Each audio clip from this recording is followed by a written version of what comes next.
Graça e paz, meus irmãos, nós estaremos a partir deste vídeo introdutório realizando uma exposição sistemática em forma de série sobre a corrente de ouro da salvação, ou Ordo Salutis calvinista, reformada, e claro, na medida que nós vamos avançando, nós vamos expondo também as objeções ao nosso ensino para que todos possam ter uma visão panorâmica sobre este assunto.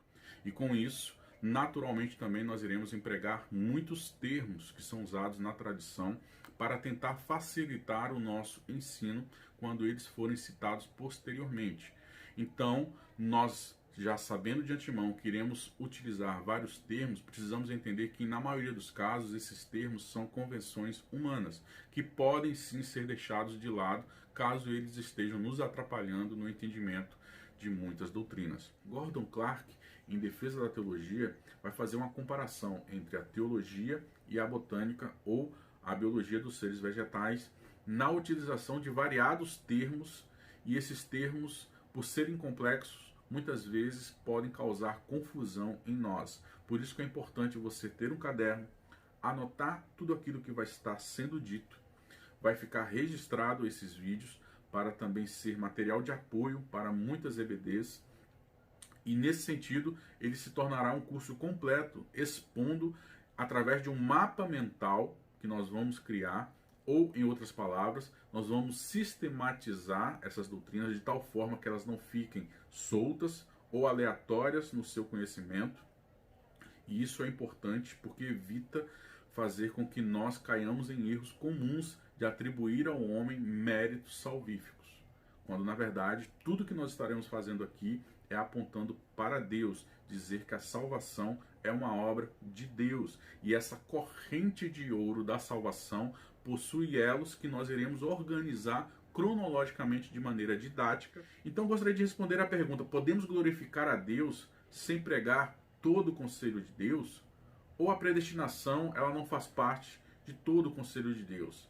Se a predestinação não faz parte de todo o conselho de Deus, por que ela está então tão maravilhosamente exposta em toda a Bíblia? Não é apenas em Romanos capítulo 9, capítulo 8, que nós vamos ver a exposição da doutrina salvífica da eleição. Nós vemos isso no Antigo Testamento, nós veremos isso no Novo Testamento, exaustivamente sendo exposto como um conselho de Deus registrado através dos profetas. Um outro ponto, somado ao anterior, que é importante destacar, e que, por ironia, os nossos objetores, eles nos acusam o calvinismo de ser uma doutrina elitizada, justamente porque Deus nos escolheu, como se com isso nós estivéssemos aqui dizendo que Deus escolheu com base nos méritos do homem. Muito pelo contrário, tudo ficará muito provado que tão somente se tratou daquilo que Deus faz em nossas vidas, e não porque há um mérito no homem.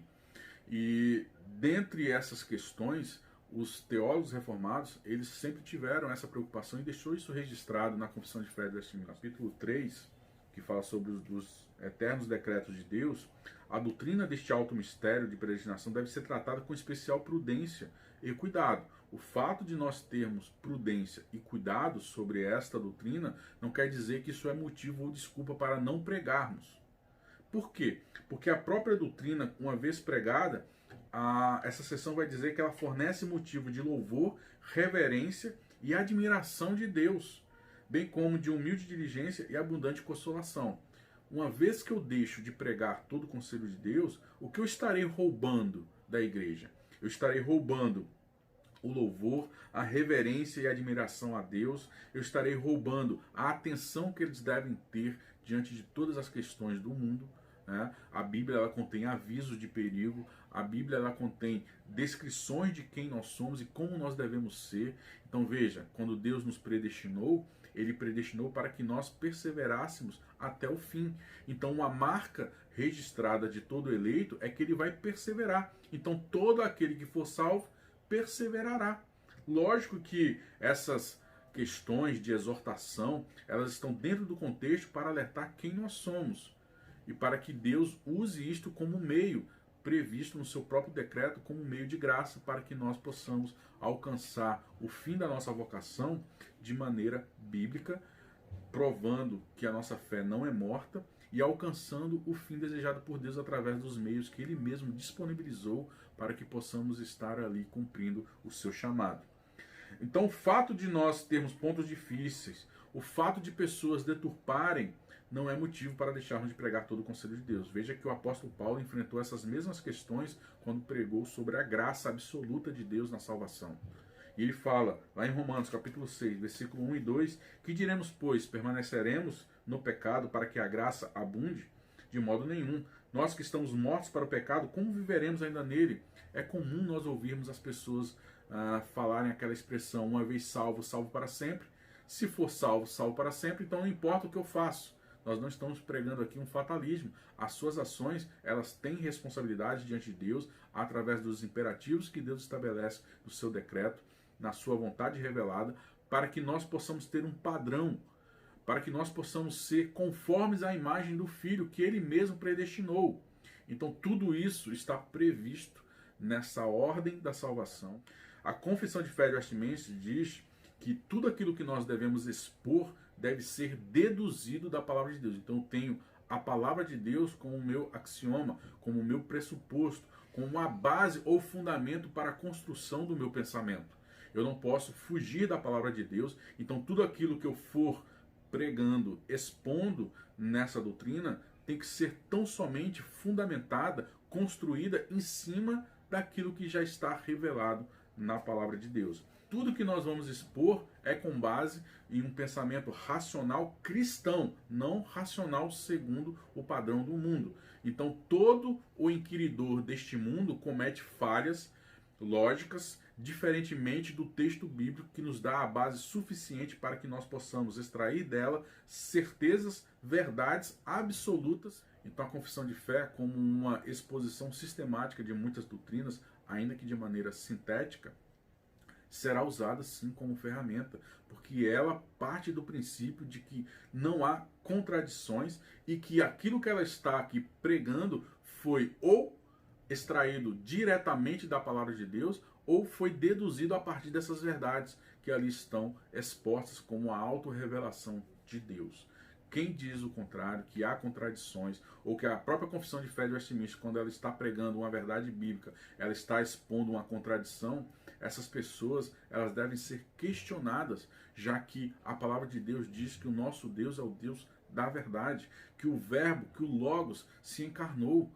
E uma das traduções para Logos é justamente a lógica, já que nós entendemos, ou deveríamos entender, que a lógica é a expressão da forma como Deus pensa. Então o nosso Deus não é Deus de confusão. O nosso Deus pensa logicamente e nos criou a sua imagem e semelhança para sermos racionais. Então o nosso Deus, que é o Deus da verdade, nos criou a sua imagem e semelhança para sermos lógicos.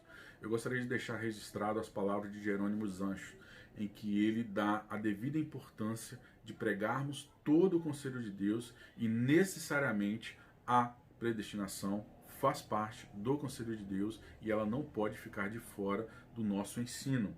No geral, é evidente que a doutrina da predestinação eterna e imutável de Deus não deve ser totalmente suprimida e posta de lado, nem ainda ser confinada à investigação dos eruditos e especulativos apenas. Mas da mesma forma deve ser ensinada publicamente do púlpito e da imprensa que mesmo o mais mesquinho do povo não pode ignorar uma verdade que reflete tal glória em Deus e é o próprio fundamento da felicidade para o homem. Que seja, no entanto, pregada com julgamento e descrição, ou seja, entregue pelo pregador como é entregue nas Escrituras e não de outra forma. Por esse meio não pode ser abusada para a licenciosidade, nem mal interpretada para desespero, mas conduzirá eminentemente ao conhecimento, estabelecimento, aprimoramento e conforto daqueles que ouvem. Além disso, quase não há outra doutrina distinta do Evangelho que possa ser pregada em sua pureza e consistência sem a predestinação. Veja o que ele está dizendo. É impossível, praticamente impossível, uma outra doutrina conter tanto a mensagem do Evangelho como a predestinação. A eleição é o fio de ouro que percorre todo o sistema cristão. O que nós estaremos expondo é justamente a corrente de ouro da salvação, o alfa e o ômega, o início baseado no beneplácito de Deus com o fim da sua glória. Negue a predestinação, e você nega, embora talvez não intencionalmente, mas por consequências necessárias, as perfeições adoráveis da divindade ao ocultar isso. Você lança um véu sobre elas. Exclua, portanto, ó cristão, o artigo da predestinação soberana do teu ministério ou da tua fé e absolve-te se fores capaz da acusação de roubar a Deus. E digo mais, roubar dos irmãos o consolo que essas doutrinas são capazes de fornecer. Que tudo aqui sendo exposto seja verdadeiramente para a glória de Deus. Fique na paz.